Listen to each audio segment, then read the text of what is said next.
Windows 8.1. We've got to talk to people about Windows 8.1. We do. There's plenty of software. Where do you start?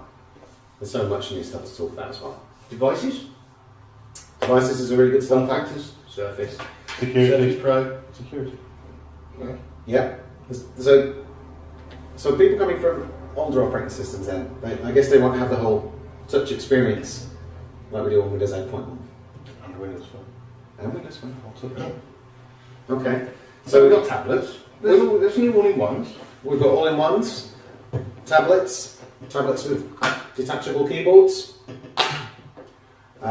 swizzle all-in-ones, Should it be a tablet with an attachable keyboard? attachable keyboard, detachable. yeah.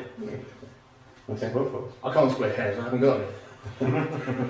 So yeah, it's one of the days where we have floppy drives and even DVD drives in a lot of cases. A lot of people are using ultrabooks now instead of big thick laptops. They're going for the lightweights. ISO support built into Windows 8. Yeah, that's true. So some of the things that we've been talking about and encountering on the Windows User Group Tour, we've been doing a few cities in the last few months. What have we been coming up with? We've been coming up with Windows 7 and Windows XP getting off an old operating system onto Windows 8, and we've been talking at length about all the new features that we've just gone through. Should we just remind the audience of a few of those things in a little bit more detail? What about multi-monitors? Yeah, so that is a really nice feature, and it's improved. It keeps improving every year, doesn't it? We've gone from desktops with just one monitor to two, and now you can. What's the name we can go on to? Well, they've improved the scaling now. So right. I mean, how many?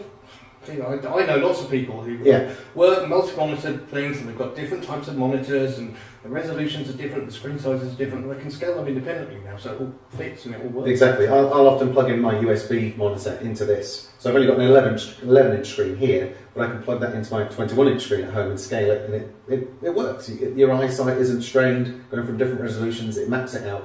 You can adjust the height of it as well, so when you drag windows, it doesn't go up there and back down again. You can slide it across seamlessly. You can adjust the positions of it relative to where the monitor is on the desk. Multi-monitor wallpapers.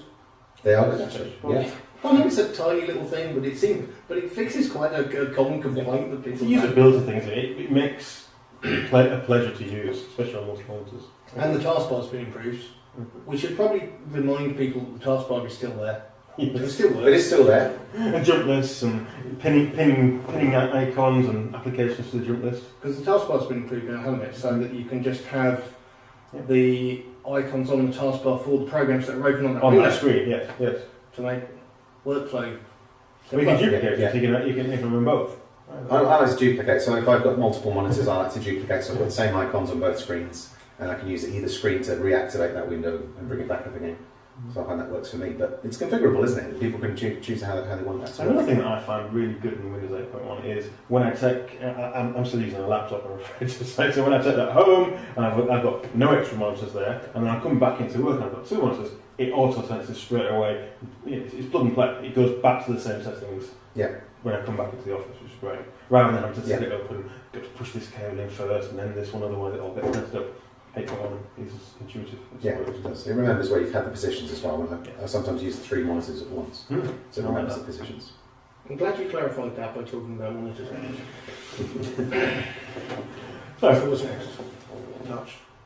Touch is We a big touched thing. on. We've touched on touch, but touch is a big thing. We've got a very fluid interface now where we've got easy to use tiles with live updates. It's all very much touch friendly. This is not something that an XP user will be at all used to, but it's something that you very quickly get used to using and take for granted. There's a lot of applications on here I use on a daily basis, maybe not eBay, but a lot of apps that I've used that I rely on the live tile feature. and this is It's a quality intuitive. piece of this is quality touch. It's not. It's not slow. It's not unresponsive. It's sharp, isn't it? But the thing is, okay, so people will say, okay, well, we've got touch, but, I've got a standard PC or I use the desktop, but they're all coming with touch now, aren't they? Even standalone monitors coming with touch. They are. And on my own, my laptop at home, my Dell's has got a touchscreen, multi-touchscreen, and I don't use touch on that a lot, but when I do, it's for things that are nice and convenient, such as zooming in on a web page, nice and quick. We're going to look back in 5 years, 2 to 5, 10 years, and say, how did we cope without touch? Exactly. You know, I've got a 4-year-old kid who doesn't know non-touch. He doesn't know how to use a keyboard. He'll go straight to my phone to turn the TV on, you know, or use a tablet to actually to look at videos and things. It's all touch for him. Yeah, and it's very intuitive for children, so therefore it doesn't take any learning curve whatsoever for adults to get used to it either. If he's using it at 4, he's probably been using it for 2 years like that. So it's good for the creation of software as well. I mean, you mentioned children, but you know, the elderly, the disabled, people who have to work in an office, you know, everybody, there's new ways of creating apps to take advantage of, just to make things simpler and more straightforward for people. It's true, the usability side's changed quite a bit, and also you don't even need to touch certain apps either, do you? There are certain apps that you can use that have been designed so that they're touch-free, so that they use gesture control. Right, yeah. Have you tried some of those?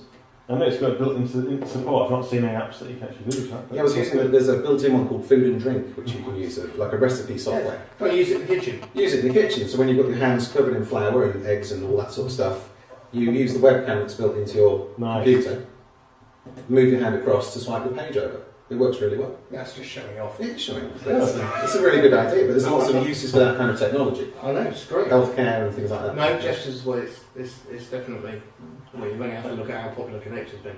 Like one of the things that we do in the classroom here is we do train Office with Antenna, Office with 13 and 365, and on our base station it's Windows 8. We do not put Windows 7 on because that's the most popular. We put Windows 8 on because that's the latest and greatest and it's more secure, and why not? We spend literally 5 minutes at the beginning of the day teaching people how to use it. And that is it. That's all they need. I think that is something that's missing.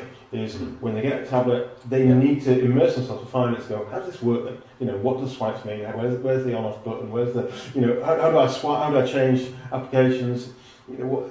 And if you give them 5 minutes of tutorial, they're sold. And I think that's we sometimes forget it. You know, we keep learning things all the time on Windows 8. It's such a deep product.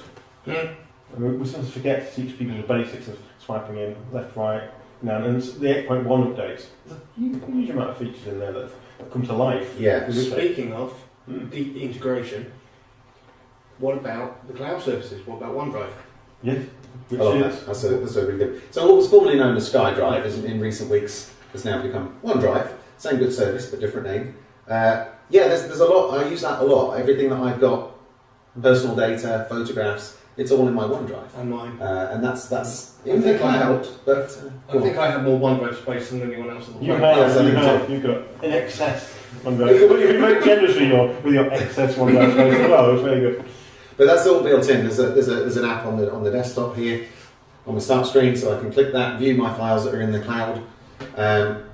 But that will also synchronise them down. As I use them, it will copy them down, so I've got them available offline as well. No, it's really good. So what does OneDrive come with? Is it 7 gig straight out of the box? 7 gig. Yeah, so you get an extra 3 gig. If you use Windows Phone, then you get an extra 3 gig to store your photos in. Yeah, but use Windows Phone. Look out for the offers. I think did you all get the 100 gig free the other week? Yeah, that was a 1-year deal, wasn't it? Where you actually got an extra 100 gig for a whole year just by being at the right place at the right time, basically. There's a lot of offers, OneDrive offers that are giving you extra capacity to store your stuff in the cloud. Like Microsoft said, they're all in. They're all going cloud-based. One big advantage, I was looking at Google Drive the other day. Yeah. Google Drive, when you set that up, you have to start with an empty folder. So that you cannot set it up with a pre-existing folder, and OneDrive you just point it at wherever your files are. And I just don't. It's so much easier. It's very convenient, and the thing I really like about that is I've got the same experience on here as well. So I often access files in my OneDrive on multiple devices, on the phone, on my laptop, or even just in a web browser on a different PC. It's that seamless integration that you've got between all the different platforms. And that's linked all together by the Microsoft account. Yeah. So you sign up with one account, you've then got access to all these features. And I think we must the cloud is secure. And certainly the OneDrive is secure. You know, it's password protected. It's yours only. No one else can look into there. Yeah. You know, you are storing your data in the cloud, but it's on your personal secure OneDrive account. I think. Yeah, absolutely. But saying that, I also share documents with other people in there. You can do that. You can share links out. I do that. There's a couple of files that myself and my wife share between us. It's sort of one of our accounts, but we can share it with each other. It's very seamless that way too. So you can almost conceivably think in 5 years' time there will be no USB drives, USB thumb drives anymore, because you'll just share a file and it'll be there simultaneously, someone else's device. And you can share the link via email, share the link via Facebook or other apps. I'll just show the whole folder that has new files populating there. Speaking of sharing things, weren't you saying a while ago that your kids were running around your house with your tablet, displaying everything on the TV? They were, yes. We got a Miracast add-on device to plug into our TV. So what is it? Well, Miracast allows you to wirelessly display output from your tablet or your laptop and video and audio. Wirelessly stream that out to your TV. HD. A lot of TVs have it built in. We've got a slightly older TV, so I bought an add-on device that plugs in on my HDMI port that will allow it to receive the connection to that little box. It's only a matchbox really size. Plugs into HDMI on the back of the TV. And the kids thought, this is great. What's on the screen here comes out of the TV immediately. Oh, we'll use the built-in webcam and run around the house like idiots. Well, so like get a Netflix movie on your laptop and sort of flick it at the telly. I was thinking more of an Airbus project and all that stuff in the house and let the kids run riot. That's cool. It's sort of Play 2 taken to the Play 2, the next level. Slideshows and movies and things like that work really well on that, and it's real-time streaming. It works excellent. It's audio as well. And Chris loves his kids that much. What do they all get for Christmas, Chris? They've got a Surface. They all got a Surface. They've got a Surface. So, Dad, it's my birthday next week. so this is the So which version of the Surface actually allow you to do that? I've got the original Surface Pro that has that built in. Okay. It's a chipset feature, it's not a retrofit. You have to have it on the chipset itself. So I've got that on the Surface Pro. You've got the Surface 2, which is the non-Pro version, but that's got that built in as well, hasn't it? Cool. Some phones have that capability. So it's a chipset feature. It's something that I think originally Intel had the standard for this wide-eye. It's an Intel wide-eye standard. That's now an industry standard. So it's across TVs, phones, tablets, laptops. It's an industry standard. I've got a Samsung TV and that's got this feature built into it. It's a Wi-Fi enabled smart TV. So just connecting it's got a feature saying screen mirroring, which is Samsung's proprietary version, and it just works sweet. You sit and you're swiping on your device to actually change the channel to pull it. So, what other things do we need to tell people about? Security. Kind of like a broken dog. Which is all about security. Why things need to be more secure now, and how Windows 8 is helping that. Well, let's come to security in a minute. What about people using XP? What do we tell people that are using XP? There are still people using it. What do we tell people?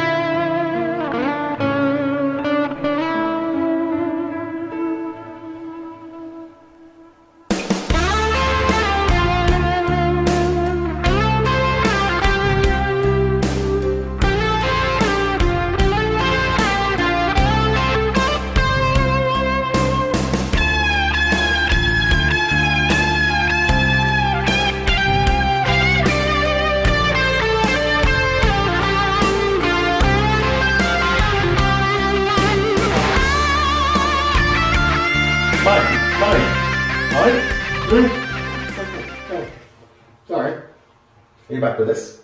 Yeah. Drifted there for a moment. Oh, and we were talking about security, I think, weren't we? What were we starting to talk about? Well, we talked about why do people need a more secure operating system today compared to 5 years or 10 years ago? What has changed? Things have changed. If you think back to XP, you didn't have a great amount of security in there. In fact, XP didn't even have a firewall on by default. If you remember back in those days, that only got retrofitted in it was a different time. It was before most people even had dial-up internet. People weren't getting online with their computers. XP's, we think now about how we can't live without the internet all the time, Windows phones and tablets and everything, and PCs and everything else. But only about 10% of people have the internet when having to access when XP was released. But XP still had to use a password. Surely it was still secure. No.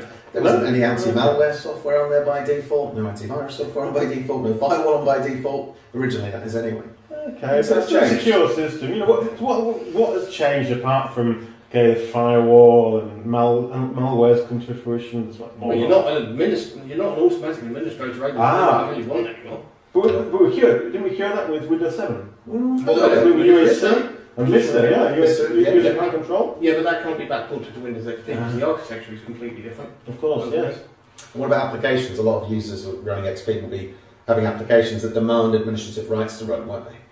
That's not really a model that's sustainable, is it? And most of those applications will now run on a later operating system. So well, what about the security in these things? Because Windows 8 yeah. PCs have got TPM chips. We've got full device encryption. module. They're all encrypted when they're delivered to you. That's right. So this has got what's called a pervasive encryption, which is in effect it's using BitLocker to encrypt the hard drive. So the minute you turn it on and you log on with your Microsoft account, it's activated.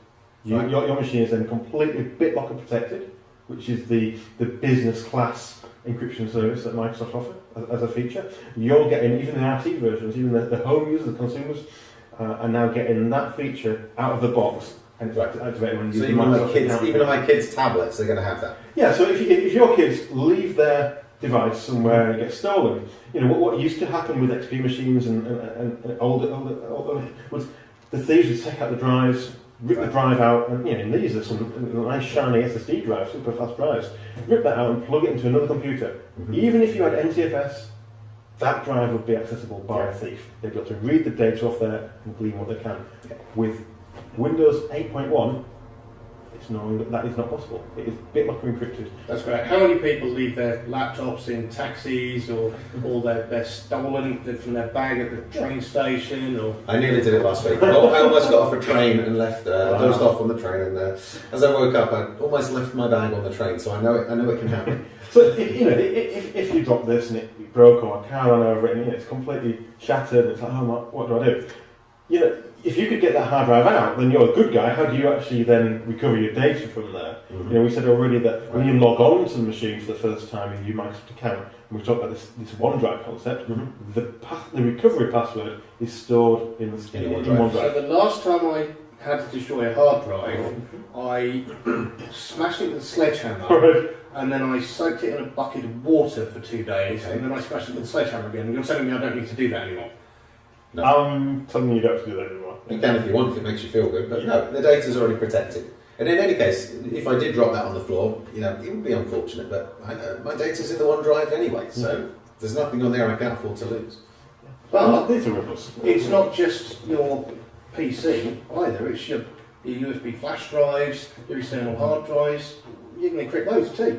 You can have got the business version. So the BitLocker is an enterprise feature for businesses to use. What we're saying is, it's professional. Yes. What we're saying is the home consumer user doesn't have access to that per se for their thumb drives or their external drives, but they get it built into the operating system from now on. Which I think is a massive, it's a trust thing, isn't it? It might just say, you might as well have it.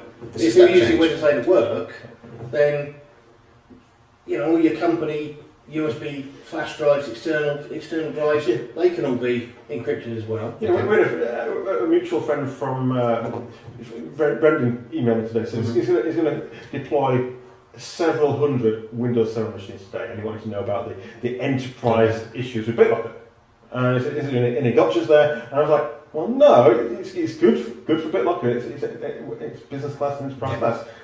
But why aren't you going with Windows 8.1? Because it's built in out of the box. In the enterprise, by the way, don't forget, BitLocker rather reminds me of all the people who want to take their own computers into work these days and work on those. Well, this is the thing, and like you, this is my own personal device. I use it at work all the time. But at the end of the day, I bought it with my hard-earned money. It's my device. I don't want it domain joined. We've got a domain. We've got an acronym for that. It's bring your own device. Bring your own device. BYOD. Oh, that was disaster. Can well be, yes. What about this? No, but you don't need to join the domain anymore. There's this new work folders feature, and work folders means that you can use your own device, right, and workplace join, another feature in Windows 8.1, so that you can connect to a company network. You haven't got to join the domain, but the people managing the network still have some protection, some control over your device, such as remote wipe. Andrew, what are the others? Remind me. Well, remote wipe means any corporate data you put on your device, they can then take it back off again. So if you leave the company, so that can be remote wipe. You've also got the it's password protected. You can make sure it's got the latest antivirus patches and malware's up to date. It's got the firewall installed. All these things can be checked by Big Brother in effect, but in the corporate land. It really does. It means that it just enables a whole different way of working. You know, people nowadays are the asset, not the computer, and that's a shift. I mean, when XP was rolled out, people said, right, there's your beige PC on your desk. You'll sit there and use it. Nowadays, that's not how we work. I've carried this around with me all day. It's been plugged into charge now and again, but otherwise it's sat on the desk or wherever I want it to be. They do last all day. They do last all day, but that's the change. You know, it's not computer-centric computing now. It's people-centric. That's the whole ethos. That's the step change. And people need to get used to that. It's a different mentality, isn't it? People-centric IT. That's what we're doing the talk for. Of course. Yeah. That's what it's all about. So yeah, we've got work folders, so we can synchronise data from a file share onto here. You mentioned workplace join, which is a bit of a halfway house to a domain join. You can use this, use single sign-on, access corporate resources from your own personal device. So that's a big feature. You can have a Windows 8 consumer build on there, access to corporate network, access to resources on there without needing to authenticate every single thing that you want to talk to on the network. That's some of the useful little bits and pieces they put in, such as NFC pairing with printers. Yeah, tap to pair. And a lot of this is still in its infancy. So we're not seeing that many NFC-enabled devices yet. But the same thing, 2 or 3 years ago, we were being taught. We were talking about people-centric IT. And there wasn't the kit. Now we've got the kit, and we've got the server. We've got all the pieces of the jigsaw slowly coming together, which is really exciting times. Yeah, likewise, like you're saying about the back end stuff, the server 2012 R2 features complement that. They'll be hearing more about that in the other sessions. And we've really always had that better together scenario, haven't we? Yeah. Where you've got the latest operating system and you need the latest server, and you get the best of both worlds when you get a synergy when you bring them together. Yeah, my favourite thing of all of those things is, one we haven't said, is direct access. Right. In fact, I've been teaching that in class today to a bunch of students, and that's the whole idea of, it's like a VPN, but it makes a VPN look like a dial-up. It sort of takes things to a whole nother level where your PC, as long as it's got internet access, it will connect back into the corporate network, access it seamlessly. The user doesn't even realise, the user doesn't authenticate. They access the corporate LAN resources from anywhere where they've got an internet connection. That's securely, very securely. securely. Using Public IPv6. internet, using IPv6, and certificates, very secure. And that's the key. And this is something that's been out since Windows 7. It's been out since It's been 7. improved and Much improved, and nowadays you can do it over HTTPS as well. So it's really kind of firewall friendly. And again, it's about the user being the focal point. I want to sit here in the pod here or in the cafe and continue working wherever I am, even if I've hopped between different Wi-Fis and I'm on a public Wi-Fi, it'll still connect back.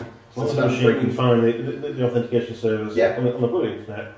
As long as I've got a HTTPS outbound connection from anywhere, I can connect, and that means that it's all about me and where I am, not so much having that beige PC sat at the desk and having to sit in front of it to do my work. And if you think about it, we need the internet for everything we do anyway. So if you're going to use the internet to get to your SharePoint or to your folders or to your OneDrive, then enable direct access as well. You've bought it by buying the It's there. the server software. That's pretty cool. Built And the wizards actually enable that on the server. The server guys will tell us more about that. There's more coming up on that later in the sessions, but yeah, that's so much easier to do, easy to deploy, use group policy, it's a done deal. Cool. Well, that certainly seems like, plenty to be getting on with. I think so. Well, let's start with that. Yeah. Oh. Right. Okay, let's Come go. on then, guys. Alright. Okay, next.